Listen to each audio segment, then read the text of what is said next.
What do you have playing today? Oh, a special one. The Legend of Josiah Blackwater.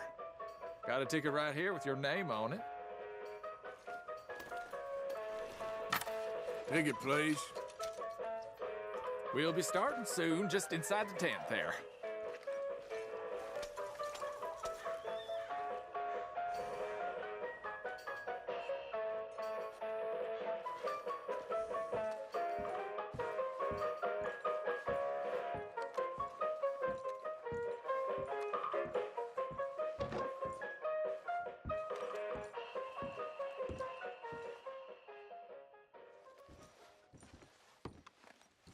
Welcome, one and all, to the remarkable example of modern entertainment at its finest. Now, most of you youngins, I'm sure, know about our great national hero and pioneer, Josiah Blackwater. Him that gave the town of Blackwater its nomenclature. You see, only about 100 years ago, weren't nothing here but big old forests, ferocious beasts, surly savages, arid deserts, and unconquered mountains. The West, well, the whole West was untamed. Your mama probably told you bedtime stories about Josiah's many adventures. But I'm gonna tell you a story you ain't likely to have heard about his possum hat. Now, Josiah Blackwater was born in the year of our Lord 1782 in a log cabin just west of Ansburg. He was a special boy. His pa gave him his first rifle when he was 3 years old. Boy, he took to it right away. He exclaimed, "There's a whole mess of critters out there in the woods that aim to eat us, so I'm gonna consume them first." Yes, sir. He really took to killing all manner of things. He was such a keen shot. One morning, he was sorting up some winter turnips for the root cellar when a big old bear and her cubs came in the kitchen hunting for food. It had a mind to eat up all the jams and preserves. Josiah grabbed that bear and wrestled her to the ground and squeezed and squeezed and squeezed. He whooped the tar clean out of that big old critter. Then he tied her up and grabbed them cubs and ground them into sausages while the mama bear watched. That's fine eating. His mom and pa knew right then he was cut out to be the finest wild frontiersman that ever drew breath. But first, they wanted him to get some book learning. After only 3 days of attending school, Josiah beat the living daylights out of the class bully and announced to his daddy that he was tired of ciphering and mathematics on account it's only good for adding up the number of critters or Indians you can kill.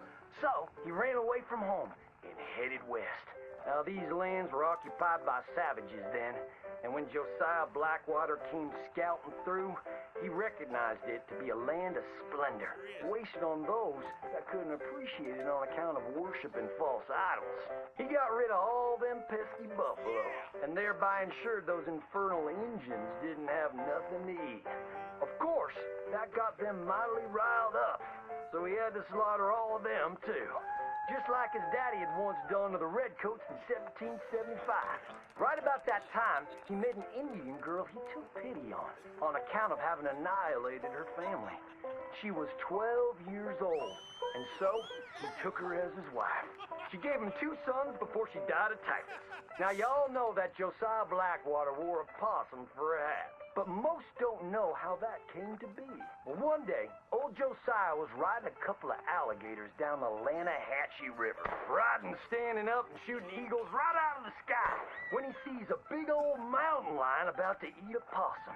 Josiah grabbed that mountain lion by the tail and wrestled it till it was plumb dead. Well, that possum really took to Josiah. Followed him around like a dog loyal to its master. Yes, they had a lot of adventures together. Now, Josiah never cried a day in his life, but he pert near did on the day that possum passed, for they were mighty fine friends.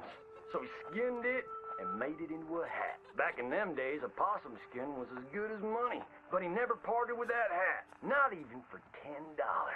Once he founded the town of Blackwater, he sent word for settlers to come.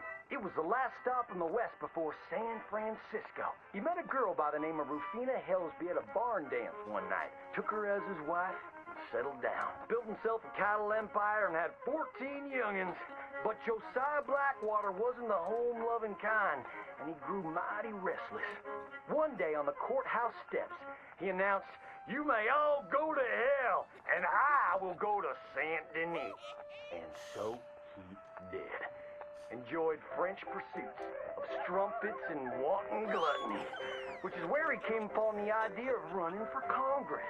He wore that possum hat every day as a congressman, as a reminder of where he come from, saying, I may live in barbaric splendor, but I always remember, keep your friends close and your gun closer, because you don't know when you might have to shoot them.